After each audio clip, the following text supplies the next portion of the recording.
এবার সাহাবী ডাক দে বলে, শোনো, এই কয়েকটা খেজুর গাছ না, তোমার একটা খেজুর গাছের জন্য তুমি যদি আমার পুরা খেজুরের বাগানটা চাইতা, তারপরও আমি আমার খেজুরের বাগান দিয়ে বাঁকা খেজুর গাছটা কিনতাম। আমি খেজুরের গাছটা কিনতাম। সরকারে দো আলমের কাছে যেয়ে বলে, ইয়া রাসূলুল্লাহ, ইয়া হাবিবাল্লাহ, আমি খেজুর গাছটা কিনেছি গো নবী, এই যে নেন খেজুর গাছের দলিলটা আমি আপনাকে দিয়া দিলাম। এই খেজুর গাছটা আপনার মালিক আপনি বিশ্ব নবীকে বানায়া দিলাম। আল্লাহ নবী বললেন, সাহাবীরা, তোমার জন্য জান্নাতের খেজুর গাছ জান্নাত বরাদ্দ হয়ে গেছে। জোরে কোন সুবহানাল্লাহ। এবার আল্লাহর হাবিব সরকারে দো আলম সাল্লাল্লাহু আলাইহি সাল্লাম ওই গরিব সাহাবীকে ডাকছে, তার বাচ্চাদেরকে ডাকছে, এ সাহাবী শোনো, এই যে খেজুর গাছটা কিনেছি, এখন থেকে এই খেজুর গাছের মালিক তুমি, তোমার বাচ্চারা এই খেজুর গাছের খেজুর খাইবা, দুনিয়ার কেউ তোমাদেরকে বাধা দিবে না। এই জন্য আল্লাহ রাব্বুল আলামিন বলেন, فأما من أعطى واتقى وصدق بالحسنى فسنيسره لليسرى।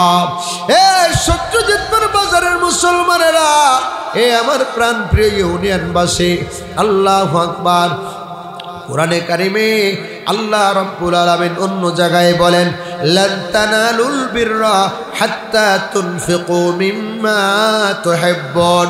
তোমরা ততক্ষণ পর্যন্ত সফল কাম হতে পারবে না, ততক্ষণ পর্যন্ত তোমরা কামিয়াব হতে পারবে না, যতক্ষণ পর্যন্ত তোমার প্রিয় বস্তুটা আল্লাহর রাহে খরচ না করো।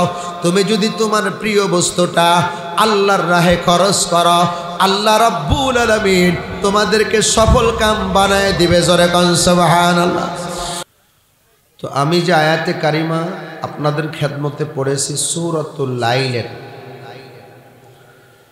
তাফসীরে বাগাবের ভেতরে তাফসীরে কবির ইমাম ফখরুদ্দিন রাজি রহমাতুল্লাহ আলাইহি এই আয়াতের শানে নজুল লিখছে। এই আয়াতে কারিমা কেন নাজিল হলো, এই আয়াতে কারিমা নাজিল হওয়ার কারণ কি, যেটাকে আরবিতে বলা হয় শানে নজুল। এই আয়াত নাজিল হওয়ার কারণ, এটা বুঝলে আয়াতের তরজমা তাফসির বোঝা সহজ হবে। তো এই আয়াতে কারিমাটা নাজিল হয়েছে হযরতে আবু বকর সিদ্দিক রাদিয়াল্লাহু তাআলা আনহুর শানে। আবু বকর সিদ্দিক রাদিয়াল্লাহু তাআলা আনহু এমন একজন সাহাবী যে তিনার বাবা মুসলমান, তিনি মুসলমান, তিনার সন্তানরা মুসলমান। সুবহানাল্লাহ জোরে বলেন। এই তিন পুরুষ নবীজির হাতে কলেমা পড়ে মুসলমান হয়েছে। তো আবু বকর সিদ্দিকের বাবার নাম হলো কুহাফা। তিনি অত্যন্ত বুড়া হয়ে গেছিলেন, অত্যন্ত বৃদ্ধ হয়ে গেছে, চুল দাড়ি সব পেকে সাদা হয়েছে। রাসূল করিম সাল্লাল্লাহু আলাইহি ওয়াসাল্লাম একদা যখন কুহাফা উনি রাসূল করিম সাল্লাল্লাহু আলাইহি ওয়াসাল্লামের কাছে আসছেন, আসার পর আল্লাহর নবী বলছেন, তোমার তো চুল দাড়ি সব ফেকে গেছে, তুমি একটু খিজাব ব্যবহার করবা, কালো মেহেদি ব্যবহার করবা। এই জন্য দেখেন অনেকে আপনারা কালো খিজাব ব্যবহার করেন, মনে রাখতে হবে মেহেদি ব্যবহার করা যাবে।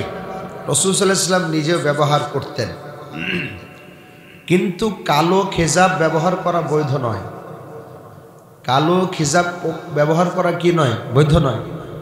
আল্লাহ এবং আল্লাহর রাসূলের লানত যারা সাদা চুল ঢাকার জন্য কালো খিজাব ব্যবহার করে। আর এই কালো খিজাব রংটা যদি গাঢ় হয় আর এই কালো খিজাব ব্যবহার করে, তাহলে তার ওযু গোসল কোনো কিছুই হয় না, কারণ চুলের ভিতরে পানি পৌঁছায় না। তখন সে গোসল করলেও সে নাপাক থাকে, ওযু করলেও সে কি থাকে? নাপাক থাকে। এই জন্য মেহেরবানি করে কেউ কালো খিজাব ব্যবহার করবে না, মেহেদি ব্যবহার করবেন। তো এই আবু কুহাফা নিজের সন্তানকে বলছেন যে আবু বকর, তুমি তো অনেক দান করো, কিন্তু দেখি তুমি গরিব গুরাবা দেখে দান করো, গরিব অসহায় যারা তাদেরকে দান করো। কিন্তু আবু বকর, তুমি যদি এলাকার ধনী শ্রেণীর মানুষকে দান করতে, যাদের গায়ে শক্তি আছে, এই শ্রেণীর মানুষকে তুমি যদি দান করতে, তাহলে তারা তোমার পেছনে একটা শক্তি হয়ে থাকতো। কি বলেন, ঠিক না? দুনিয়াদারদের বুদ্ধি যে আপনি কিছু স্লিপ পাইছেন, কার্ড পাইছেন, কাকে দিবেন? তো আপনি চিন্তা করেন, আমার অনেকেই চিন্তা করেন আমার নির্বাচনে এই লোকগুলো দরকার, তো গরিব গুড়াবারে বাদ দেয়া নেতাগরে দেয়।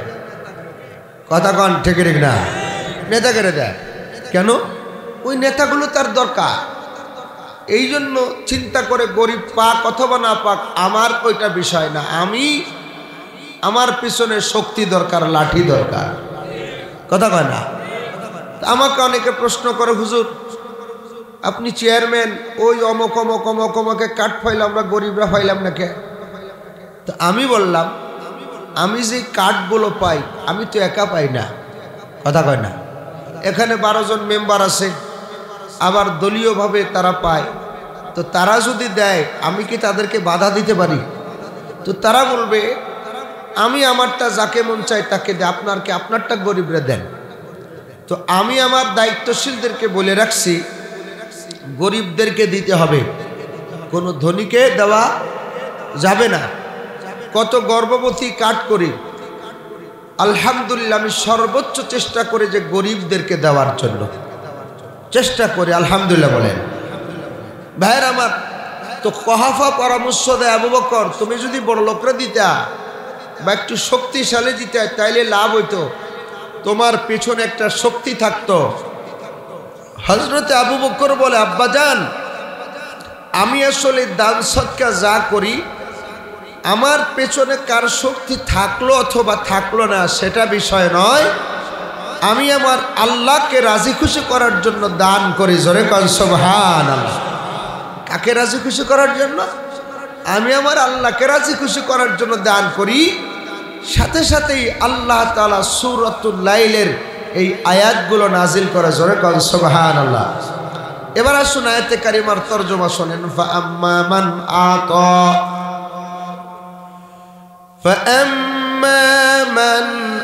আতা ওয়াত্তাকা ওয়াসাদ্দাকা বিল হুসনা।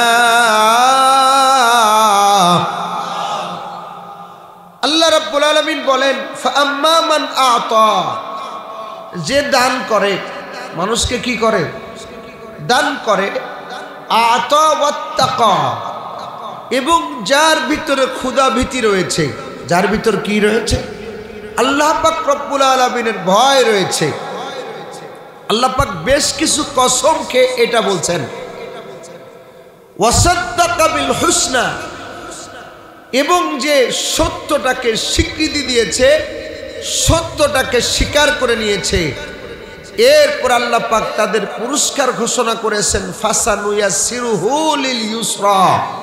আল্লাহ পাক রব্বুল আলামিন তার কার্যক্রমগুলোকে সহজ করে দেন। জোরে কোন সুবহানাল্লাহ।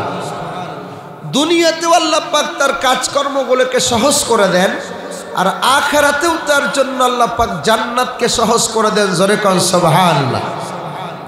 শুধু তাই নয়, এই সূরাতুল লাইলের আরেকটা শানে নুজুল লিখছেন হযরত আব্দুল্লাহ ইবনে আব্বাস রাদিয়াল্লাহু তাআলা, রাইসুল মুফাসসিরিন। নবীর জামানার ভিতরে এরপরে কোরআনে কারিম আম্মাম বাখিলা ওয়াস্তাগনা, বখিলের কথা উল্লেখ করছেন এই সূরার ভিতরে। রাসূল করিম সাল্লাল্লাহু আলাইহি সাল্লামের জামানার ভিতরে একজন ধনী সাহাবী, একজন ধনী ব্যক্তি, এই ধনী ব্যক্তির আল্লাহু আকবার খেজুরের গাছ আছে। তো একটা খেজুরের গাছের একটু খেজুরের গাছটা বাঁকা, তা খেজুরের গাছটা একটু বাঁকা হওয়ার কারণে খেজুর পাকলে পাশে যে বাড়িওয়ালা গরিব সাহাবী, তার বাড়ির ভিতর খেজুর পড়ে। তো যখন খেজুর পাকার মৌসুম হয়, হওয়ার পরে খেজুর যখন জমিনে পড়ে, তখন ওই গরিব পোলাপান, গরিব মানুষ, সে তো গরিব মানুষ, তার খেজুরের বাগান নাই, গরিব মানুষ, এই খেজুরগুলো যখন জমিনের ভিতরে পড়ে, পড়ার পরে ওই গরিব লোকটির, গরিব সাহাবীর ছেলের সন্তান ওই খেজুরগুলো খুঁটে খুঁটে খায়। তো এই বখিল সাহাবী সে জোর করে এই খেজুরের পড়া খেজুরগুলো এই গরিবদের হাত থেকে কেড়ে নেয়। নাউজুবিল্লাহ। গরিব বাচ্চাদের হাত থেকে খেজুরগুলো কেড়ে নেয়।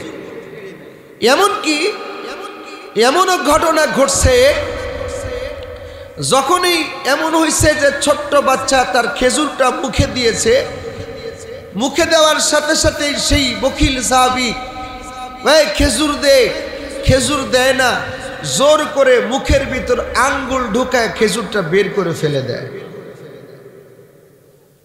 ও সাহাবী বড় ভারাক্রান্ত হৃদয় নিয়ে সরকারে দো আলম সাল্লাল্লাহু আলাইহি সাল্লামের কাছে গেছেন। ইয়া রাসূলুল্লাহ, ইয়া হাবিবাল্লাহ, আমার জমিনের দিকে ঝুঁকা তার খেজুর গাছের খেজুর পড়ে, আমার গরিব ছেলেরা খেজুর খেতে যায়, এই খেজুরগুলো জোর করে কেড়ে নেয়। ইয়া রাসূলুল্লাহ, আমার বাচ্চার মুখ থেকে খেজুরগুলো কেড়ে নেয়। আল্লাহর হাবিব রাহমাতুল লিল আলামিন বড় কষ্ট পেলেন। আল্লাহর হাবিব বললেন, যাও, আমি বিষয়টা দেখছি, তুমি চলে যাও। আল্লাহর হাবিব সরকারে দো আলম সাল্লাল্লাহু আলাইহি সাল্লাম এবার খেজুরের মালিককে, গাছের মালিককে ডাকলেন। হে খেজুর গাছের মালিক, ওই যে বাগিচার ভেতরে তোমার খেজুর গাছ আছে, বলে যে একটা খেজুর গাছ বাঁকা, একটু বাঁকা খেজুর গাছ, খেজুর ধরে পাশে গরিবের বাড়ির দিকে তোমার গাছের খেজুর পড়ে, বলে যে। আল্লাহর হাবিব বললেন, শোনো, তুমি ওই গাছটি আমি নবীকে দিয়ে দাও, তুমি ওই গাছটি আমি নবীকে দিয়ে দাও। আমি নবী আল্লাহ তাআলার কাছে দোয়া করব, আল্লাহ রাব্বুল আলামিন তোমার জন্য জান্নাতের ভিতরে একটা গাছ লাগায়া দিবে। তার মানে নিঃসন্দেহ সাহাবী ওই ব্যক্তিটি জান্নাতি। জান্নাতি না হলে তো সে খেজুর গাছ পাবে না, জাহান্নামী কোনোদিন জান্নাতের খেজুর গাছ পাবে না। জোরে বলেন ঠিক না? আল্লাহ নবী বলেন, সাহাবী রে, তুমি খেজুর গাছটা আমি নবীকে দিয়ে দাও। তার মানে তুমি যদি খেজুর গাছটা দিয়ে দাও, তোমার জন্য আল্লাহ রাব্বুল আলামিন জান্নাতের বালাখানা দিবে। শুধু তাই নয়, আল্লাহ তাআলা জান্নাতি তোমাকে দামি একটা খেজুর গাছ দিবে। জোরে কোন সুবহানাল্লাহ। এবার ওই সাহাবীটি বলে, হ্যাঁ আমি দিব, তবে এই গাছটা আমার অনেক দামি, আমি একটু চিন্তা ফিকির করি, কপালটা পড়ে গেছে। কথা কোন ঠিক না?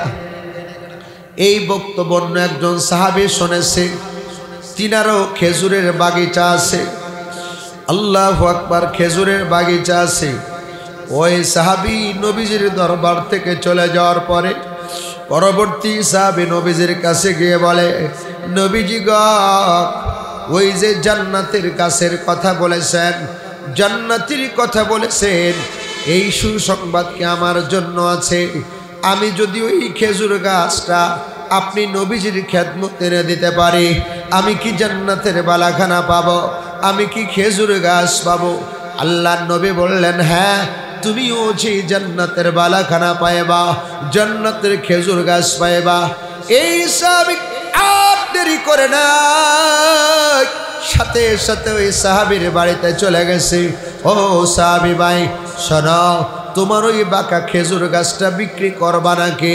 বলে, খেজুর গাছটা অনেক দামি। আল্লাহু আকবার, বিক্রি করবা নাকি?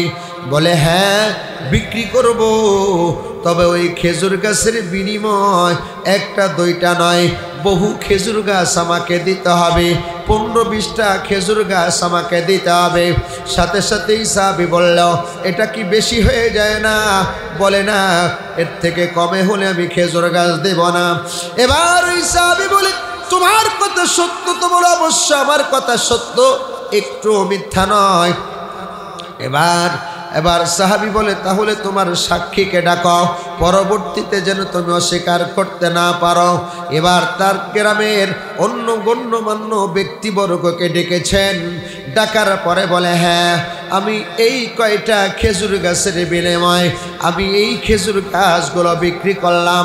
এবার সাহাবী ডাক দে বলে, শোনো, এই কয়টা খেজুর গাছ না, তোমার একটা খেজুর গাছের জন্য তুমি যদি আমার পুরা খেজুরের বাগানটা চাইতা, তারপরও আমি আমার খেজুরের বাগান দিয়ে বাঁকা খেজুর গাছটা কিনতাম। আমি খেজুরের গাছটা কিনতাম।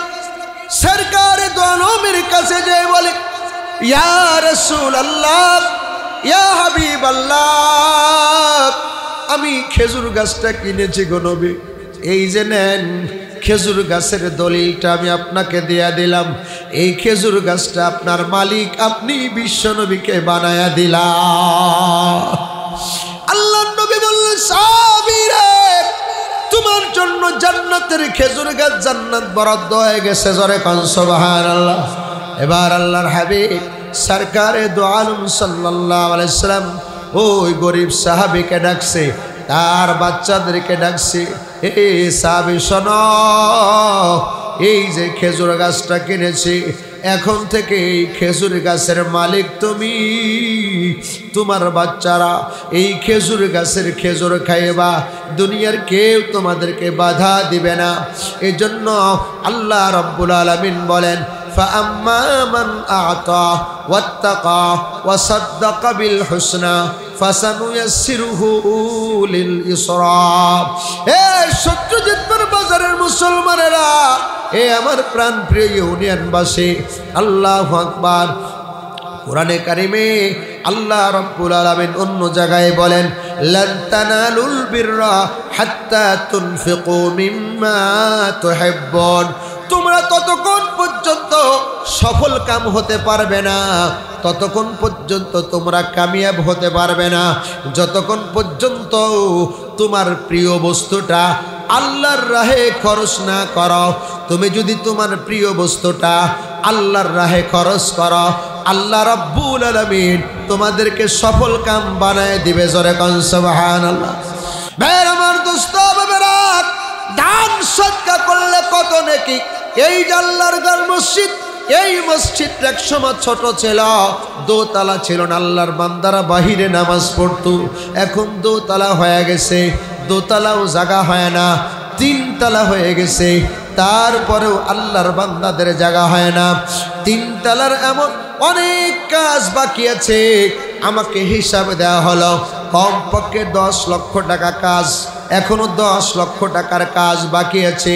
এ দোস্ত বাবারা, এই মসজিদটা তিলে তিলে আমার আপনার পয়সা দিয়া আল্লাহর ফজলে পর্যন্ত আসছে। জোরে বলেন ঠিক কি ঠিক না? আমি আপনি পয়সা দিয়েছি, এলাকাবাসী টাকা দিয়েছে, আল্লাহর বান্দারা সহযোগিতা করেছে। লাভ কি? আল্লাহ নবী বলেন, ইজা রাআইতুমুর রাজুলা ইয়াতাদুল মসজিদা ফাশহাদু লাহু বিল ঈমান। যখন তোমরা দেখবে কোন ব্যক্তি আল্লাহর ঘর মসজিদের খেদমত করছে, আল্লাহর ঘর মসজিদ নির্মাণ করছে, ফাশহাদু লাহু বিল ঈমান, তোমরা তাদেরকে ঈমানদার বলে সাক্ষ্য দাও। কি বলে সাক্ষ্য দাও? ঈমানদার বলে সাক্ষ্য দাও। এজন্য এই বাজারে অনেক ধনী আছেন, অনেক কোটিপতি আছে, আছে কি আছে না? জোরে বলেন। কোটি কোটি টাকার সম্পত্তির মালিক আছে, আল্লাহ আপনাকে দিয়েছে, আপনার নামটা ঈমানদারের খাতায় যাক। সকলে চায় কি চান না? আর যারা বলেন চান কি চান না? এজন্য এই মসজিদের দোতলার নির্মাণ কাজে 10,000 টাকা দেওয়ার মতো কে আছেন? 1 নম্বরে, হুজুর আমি 10,000 টাকা এই মসজিদের 3 তলার কাজের জন্য 10,000 টাকা আমি দিয়ে আল্লাহর ঘর মসজিদের খেদমত করে আমি জান্নাতের বালাখানা চাই। জোরে কান সুবহানাল্লাহ। হাদিস শরীফের ভেতর আসছে আল্লাহ রাসূল সরকার দু আলম বলেন, মান বানা লিল্লাহি মসজিদান বানাল্লাহু লাহু বাইতান ফিল জান্নাহ। যে ব্যক্তি দুনিয়াতে আল্লাহর ঘর মসজিদ নির্মাণ করবে, আল্লাহর ঘর মসজিদ বানাবে, আল্লাহ তাআলা জান্নাতে তার জন্য একটা বালাখানা বানায় দিবে। সুবহানাল্লাহ। জান্নাতের বালাখানা কেমন বলেন? জান্নাতের বালাখানা কেমন? 1 শতক 2 শতক 5 শতক 10 শতক না, ঠিক না? এই দুনিয়ার সমান 10 দুনিয়ার সমান জান্নাতের বালাখানা হবে। আল্লাহু আকবার। কত বড় বালাখানা, এত বড় বিশাল, এই দুনিয়ার মতো 10 দুনিয়ার সমান একটা জান্নাতের বালাখানা হবে।